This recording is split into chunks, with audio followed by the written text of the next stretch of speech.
Hi guys, welcome back to my ugly desk. This is Michelle and I'm talking about Harry Potter and the Prisoner of Azkaban. Cue intro. I don't have an intro. That was my intro. If you didn't see my past videos about this, I did do the first two Harry Potter books. Pretty much what I'm doing is reading the Harry Potter books again and comparing them to the movies. I love the books. I've read them a lot of times. I read them a lot in childhood. Haven't read them so much in adulthood. And I've watched the movies a lot. I know the movies pretty well. Just going through the books and kind of cataloging some differences that I've forgotten about, and maybe you have forgotten about or would like to know about. And today we're doing Prisoner of Azkaban. So before I talk about, line item by line item, just want to talk about kind of the overall differences or similarities. So Prisoner of Azkaban is the first movie that's not directed by Chris Columbus, and it has a different feel. Therefore, it has a different feel. And I think that's good. I don't necessarily believe that a series should always be directed by the same person. These kids are changing. They're growing up. There are changes. There are differences. Each of the directors kind of has their own take on how the books should be made into a movie, obviously. And that is good. That's great. I love that. And I like the first two movies, and I like this movie. Now, historically, Prisoner of Azkaban has been my least favorite book and my least favorite movie. I just don't like the story as much. This book is similar to the movie. It's a great book to get that Hogwarts feel. So they're at school, they're doing school, it's getting harder, the classes are, they have divination for the first time, which is really kind of a fun reading experience, not so fun for them, but they have care of magical creatures, the first time we're hearing about that, or the first time they're having it, and it's just so fun and so interesting, and we get that really good wizarding school experience from this book. And it's not so much everything is new to Harry and he doesn't really understand. He's got a feel for it now, and we're understanding it, and we're kind of seeing how the world works, and it's just fun. Another great thing about this book is that at the beginning of it, he obviously blows up his aunt and he takes the night bus to the Leaky Cauldron. Wasn't so clear about this in the movie. This is one of the things that movies always kind of fail with. And I mean, it's not even an important thing, but I always find myself surprised at the timelines of things when I read the book, if I'm familiar with the movie. Now, they do try and get that feel it's been a little bit of time, but you don't ever really know. And one of the ways that they kind of failed with that in the movie was he goes to the Leaky Cauldron and he's there for a day, maybe, without Ron and Hermione. But in the book, he was there pretty much for a month. He was doing his homework at the ice cream shop, and he was talking to the owner, and he was walking around Diagon Alley, and he was just having fun being a boy wizard in a place where he's never gotten to have free time before, and being leisurely getting all of his supplies for school, and it was just fun and it was very kind of cozy. This whole book reads a little bit more like a cozy fantasy, but especially the beginning part. Then Ron and Hermione come, the Hermione and then the Weasleys come, and they all stay for at least a night, maybe more like a week or something. And an interesting thing that happens is they do go to the magical menagerie, and that is where Hermione gets Crookshanks, and we see that in the books. We don't see that in movies. Anyway, that is where some of it gets lost. That's one of my favorite parts of the book that just doesn't come across in the movies. But I do think that the movie does a good job of having that feel of it's not so serious. It's Hogwarts is fun. They have fun, and it's kind of carefree, and it's, they're making jokes, and they're just going around and fighting about stupid stuff. And so they do a good job of showing that. And I do think that I've come to appreciate the third movie a lot more over the years.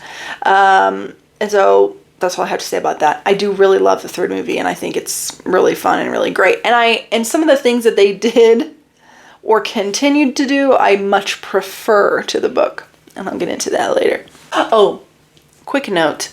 In the last book, in the last video, I did talk pretty extensively about the scene where Harry goes to Borgin and Burke's accidentally with flue powder in the second book, and he hides because Mr. Malfoy is there, and he overhears this entire conversation between Mr. Malfoy and Draco.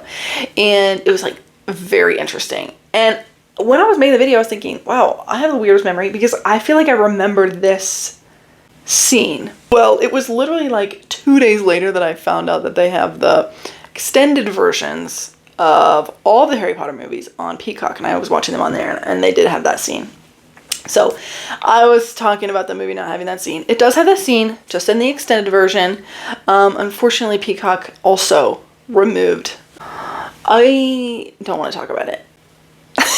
Removed the extended versions. I just wanted to put that out there, just so you know. They do have that scene. It's in the extended one. Anyway, something else I wanted to talk about was what I was talking about when I said that there are some things that I prefer that they do in this movie or carried on in this movie. And the two things are Snape and Draco. Now, one of the reasons why I started rereading these books is because I really like Draco. I really like Draco. And I really like him as a character. I like the potential for character arc. I like the complexity of his character. I think it's really well done.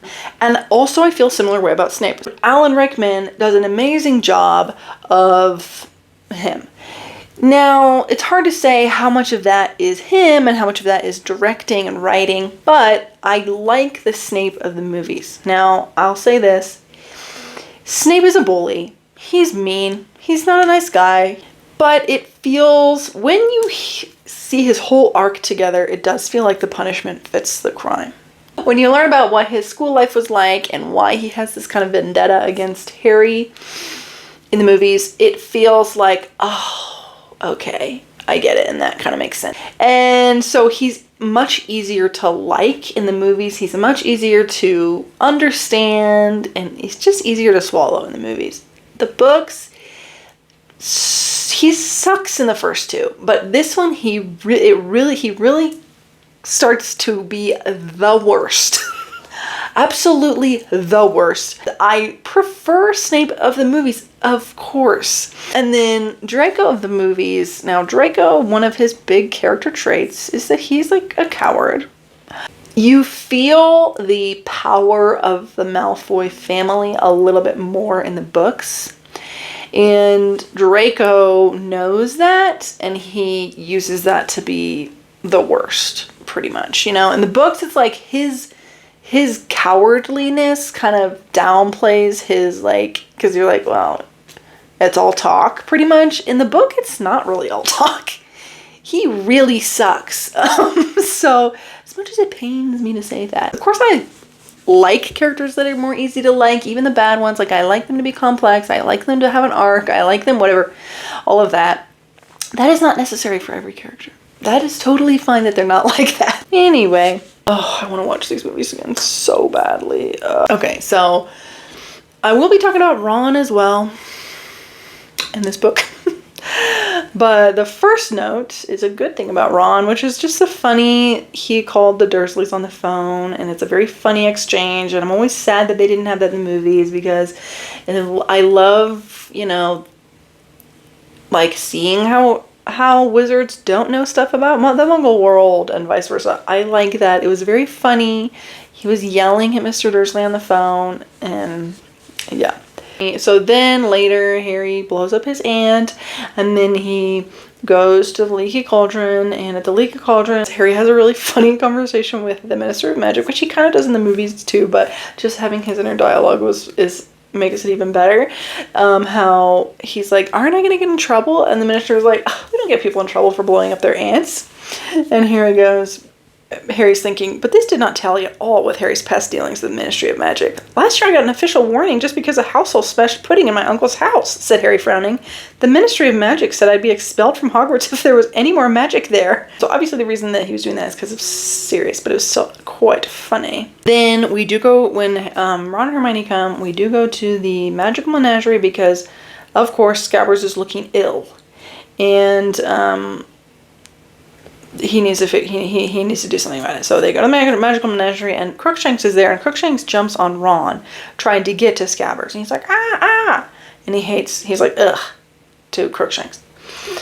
the guy's like, oh, this guy has been here forever. We cannot get rid of him, blah, blah, blah. Well, they leave. Actually, Hermione stays there a little bit, and then she buys Crookshanks, and she comes out with Crookshanks. And Ron is instantly upset by it. Like, of all of the things you could get, you had to get a cat. And she was just, like, feeling bad because it had been there for a long time. Now, definitely I see both sides of the argument here. Because it did attack Ron the first time it saw him. So take that with what you will. But that is at the beginning of the book, and that is when their fight starts. Now, one thing that the movie did well was they played down this huge fight that Ron and Hermione have. And the fact is, like, this is middle schooler stuff. Like, they're 13, 14. And, like, this is stuff that would really happen with 13, 14-year-olds. But that doesn't mean I want to read about it. Like, yeah, it's accurate, but at what cost? That's the question. Then the other thing is that instead of Mr. Weasley telling Harry, like, pretty much first time he sees them, that's pretty much Sirius is out to get him, he overhears Mr. and Mrs. Weasley talking about it. And Mrs. Weasley is very adamant that Harry should not be told. And Mr. Weasley is like, we need to tell him because he needs to be prepared. He needs to, not go looking for a fight, blah, blah, blah. And the next day when they're getting on the train, Mr. Weasley is like trying to tell him, but you could tell that he kind of felt bad about it because Mrs. Weasley really didn't want him to tell him. And Harry's like, you know what, it's okay. I actually overheard yesterday and this works out because now you don't have to tell me, but I do know. And so I just thought that was interesting and very, like, thoughtful of Harry as well. Then another thing is, which this comes to, like, mean more later in the books, but they don't touch on this at all in the movies, so I guess there's no point in them even bringing it up, but Neville is a lot bigger of a character in the books. Way, way, way, way bigger of a character. And I've said this in the past two ones, but pretty much whenever anything big happens, Neville is there. Like, he is always there. When the train stops and the Dementors get on, both Neville and Ginny are in their cart room, whatever it's called, and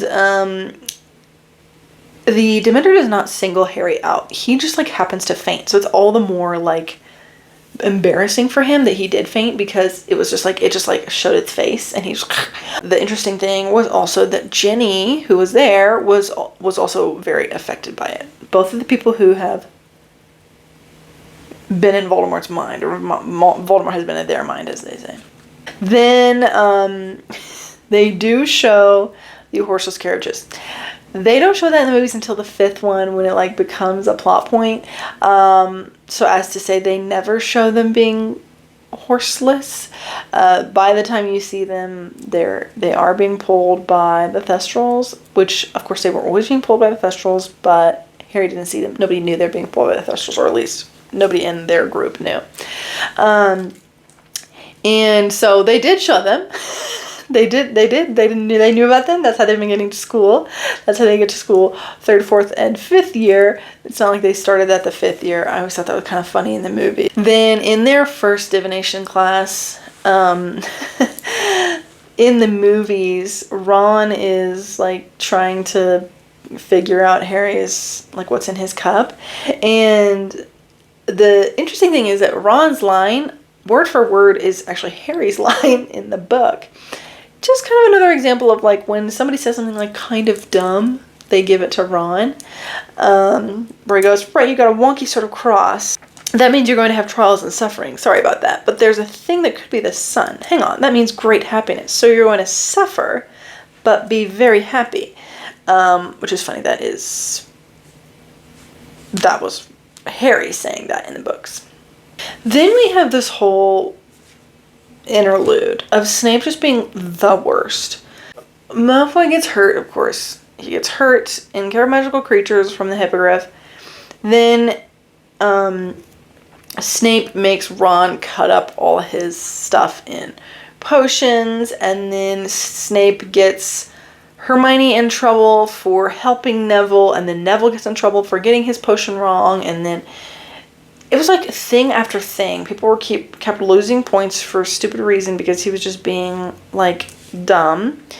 And then actually in that class, Malfoy tells Harry and Ron that Sirius Black gave away the Potter's location to Voldemort, which is just interesting that he knew that, and it's interesting that they found that out from him.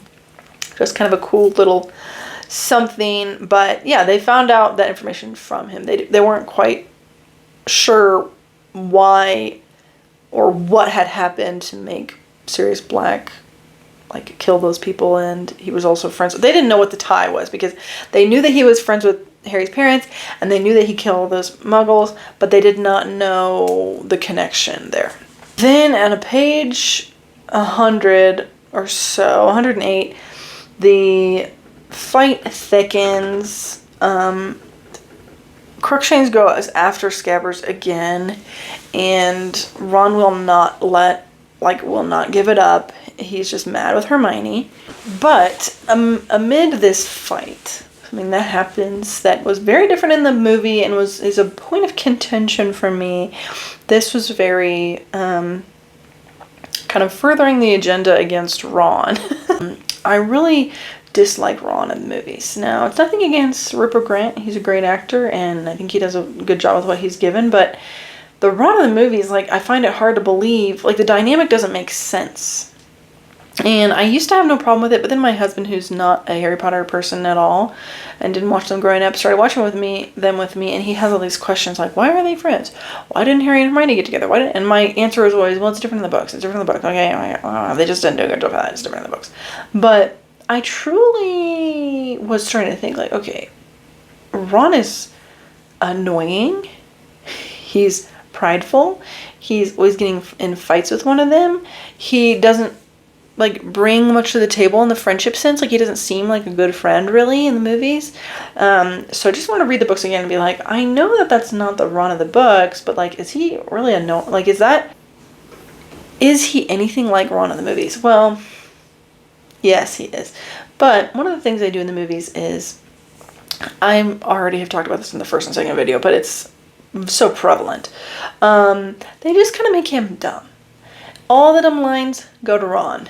And there's a scene, which I never thought much of until the last couple times I watched the movies. There's a scene in the third movie where Snape takes over Lupin's class because Lupin is out sick, and he talks about werewolves. And Hermione actually already knew at this point, I think, or she suspected at least, that Lupin was a werewolf. And during this class, Snape asks if anyone knows the difference between a regular wolf and a werewolf. She raises her hand. He was like, anyone? She raises her hand again. He's like, it's amazing that third years don't have, like, you guys are so behind, you don't even know the difference, blah, blah, blah, blah. And she's like, please. And she answers the question. And he says, that is the second time you have spoken out of turn, Miss Granger, said Snape coolly. 5 points from Gryffindor for being an insufferable know-it-all. He does say that in the movie. And then Ron says, he's got a point, which is so mean. Knowing how much they hate Snape and how mean he is to everyone, specifically Hermione, like, that would be such a breach of trust for, like, if your friend did that. It was truly a horrible thing to say, to agree. Here's what it says in the books.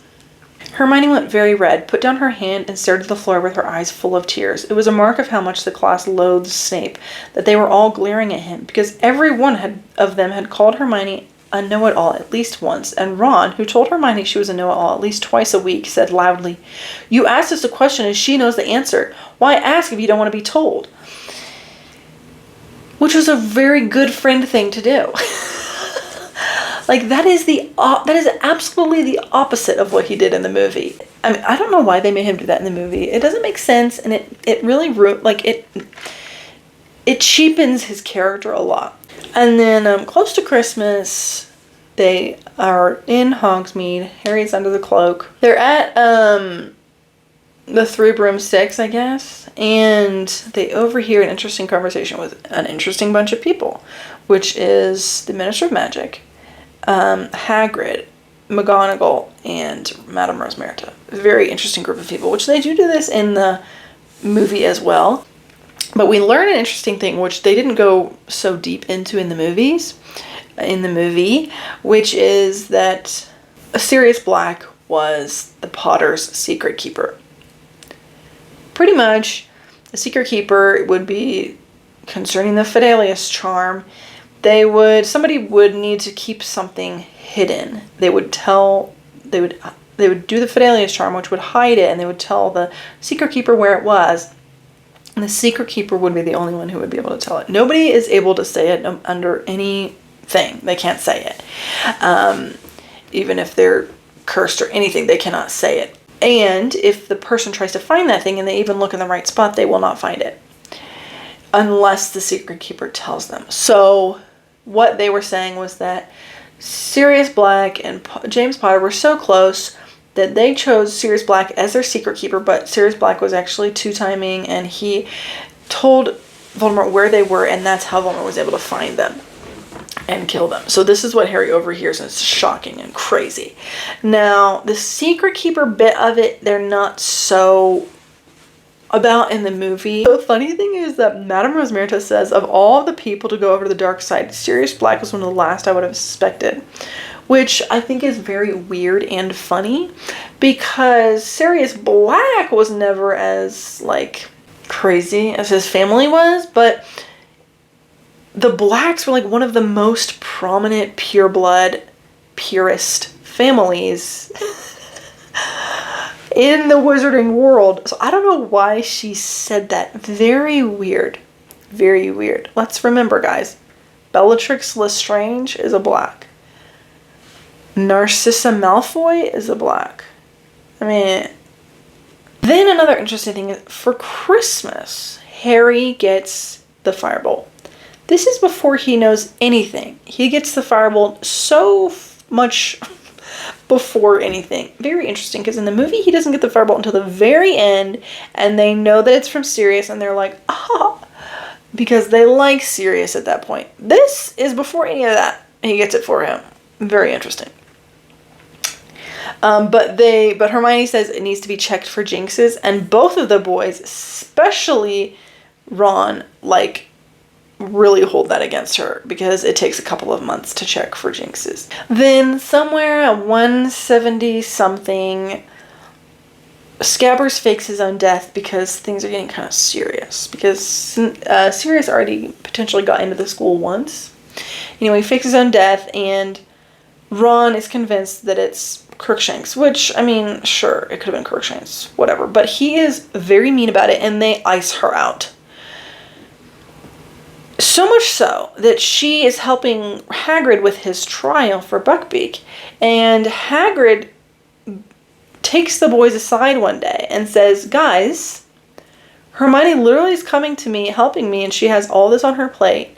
And she's nervous, like, scared about you guys. And she just, like, cries about you guys and is so sad about this whole situation, and you guys need to be better friends to her. You go, Hagrid. You tell him. Then, on the field, now Harry has been trying to get a corporeal Patronus for a while and failing. Now he's on the Quidditch pitch. This is after he was, like, passed out from them the first time. He sees Dementors on the ground of the Quidditch pitch, and he's like, oh my god. And he casts a Patronus, and it works. It's a real Patronus. And then he's like elated when he gets out. He's like, oh my god, they didn't affect me at all. I made a Patronus, blah, blah, blah. He's so excited. Well, it turns out it was just Malfoy, Crabbe, and Goyle pretending to be Dementors. How messed up is that? So that is how he learned to do it the first time. Because it wasn't even real Dementors. He just thought it was. The school pretty much ends. They win the Quidditch Cup. Gryffindor wins the Quidditch Cup. It's a big deal. It's their first time winning in a long time. So then they see Scabbers. Shocking. They see him on the grounds. They run. They're chasing after him. Ron gets caught by a dog and chased into the tree. Goes into the tree. Harry and Hermione are shook, quaking, don't know what to do. The tree's going wild. Then Crookshanks comes up, taps the tree, and it goes still. Crookshanks, Crookshanks, Crookshanks. But you know, actually you don't know, maybe because they didn't show this in the movie, but Harry saw Crookshanks out on the grounds talking to another animal a couple of times. Crookshanks and Sirius, like that. Like that. So then they go in, and there's a lot of things different. So in the movies, they make it seem like Peter Pettigrew just told Voldemort, like he was one of the many people that knew where the Potters were, and he just told them, and that was that. But they actually, at the last minute, Sirius told James Potter that they should switch from Sirius being the secret keeper to Peter Pettigrew, because Sirius was like the obvious choice, and he would never like think it would be Peter Pettigrew, who was like kind of pathetic. That's Sirius's words. So he makes Peter Pettigrew, and Peter Pettigrew was like, Sirius's words again, said like, oh, you must have been so excited to go to the Dark Lord with this amazing information, because apparently he had been giving information to Voldemort for a year already. Okay, so anyway, now Sirius blames himself for the death of Lily and James, because he was the one who told him to switch to Peter Pettigrew. Now, here's the other interesting thing. The Dementors never affected Sirius Black because he knew he didn't do anything wrong, which was killing those Muggles. Now, but he also says that he blames himself for the Potters dying. So, it does seem like you have something to be guilty about. It does seem like that, you know? Okay, anyway, next. Then Snape comes in. He's, like, ready to catch them all. Something happens. He passes out. And they take them all out. And Snape is still passed out. And they're just, like, levitating him out of the place. Snape wakes up. Lupin, the whole thing. The kids end up getting knocked out, and Snape takes them all back to... Snape takes Sirius and the kids. Lupin, I don't know. He's gone. Sirius and the kids to... Sirius to the... get locked up. And the kids to the hospital wing, and then the Minister of Magic comes, and he's like, Snape, you should get Merlin's first class because you caught Sirius Black. And he does make it sound like it's all him, but he says that the kids were wholly out of the Confundus charm and they were trying to like let him go. Shocking. But that was a little bit different. And you know what? I do prefer the Snape of the movies. I can't deny. So then they go back around and they do the whole thing again. Interesting point is that, you know, in the first Harry Potter, Dumbledore says that Snape feels indebted because James Potter saved his life. Now, we hear the story from Lupin, which was that Sirius told Snape to go into the tree when Lupin was in there. And at the last minute, James Potter pulled him out, but he had already seen Lupin. And so that's why he hates Lupin too, because he thinks Lupin was in on the joke. But Lupin was not. He was not about that life. It's interesting that James Potter saved him. I don't know. Oh no. Probably because he's Lily's friend, let's be honest. So they do the time turner business, and it is quite fast. They do it quite fast. Then it's pretty much the end of the book. I mean, after they do that time turner business, it is the end of the book because school's already over. This really happened at the last second. All in all, a good book, good story. I will say, the Scabbers Crookshanks fight between Ron and Hermione went on for the entire book. Like I said, thank God they played it down in the movies. Now, one thing of note is in the Prisoner of Azkaban, the book, the iconic line, "This class is ridiculous," is not said by anyone, let alone Draco. And that's really sad because I have it on my wrist. This class is ridiculous. And he didn't even say it. I gotta end it off with a good line as I usually do. Let's see. That felt good. Not good. Brilliant. Anyway, that is all I have to say. I hope you liked it. Get ready for the next one. I'm excited. And I will see you later.